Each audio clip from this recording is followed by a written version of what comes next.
Before adjusting your cable disc brakes, it's important to identify any issues that could prevent proper adjustment. Start by checking if the cable moves the caliper arm and allows it to spring back. If it doesn't, you'll need to replace the cable. I have a helpful video here on how to do that. Next, examine your static piston.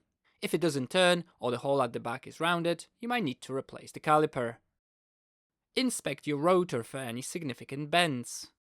If it's badly warped, either straighten it or replace it. Finally, check your brake pads. If they're worn or contaminated, it's time to replace them. If you need assistance with this task, check out my video here.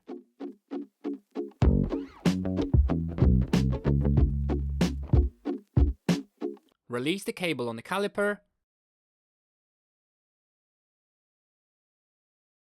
and reset the barrel adjusters on the caliper and the lever. If your static piston has a grub screw, loosen it.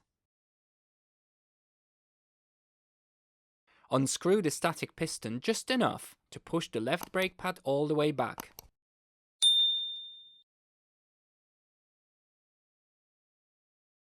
Loosen the caliper fixing screws slightly so that the caliper can move side to side in the slots.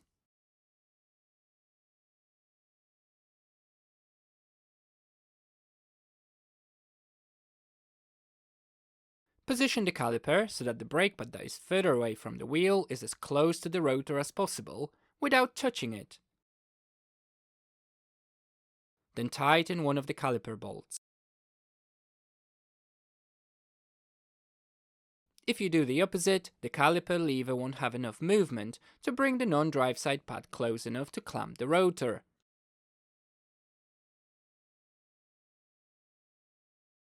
Now adjust the caliper position so that the gap between the pad and the rotor is even at both ends. Since the gap is quite small, it might take a few tries to get it just right. Once you're satisfied, tighten the other bolt.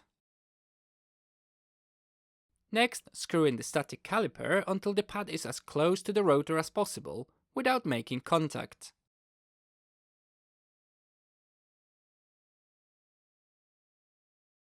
It's time to tighten the cable. With one hand, gently push the caliper lever until the drive side brake pad touches the rotor. Release it slightly, and while still holding it in place, use your other hand to pull the cable tight and tighten it.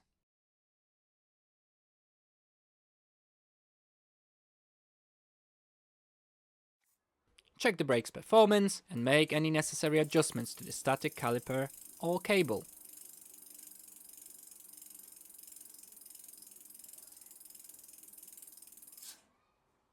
Finally, if your static piston has a grub screw, be sure to tighten it. And that's it! You will now be able to adjust your cable disc brake. Thanks for watching. Let me know in the comments if this video helped you and how your experience went with adjusting the cable disc brake. I really appreciate all your support in growing this channel. Thank you for the subscriptions, likes, comments, and for sharing my videos with others. Cheers, and see you very soon!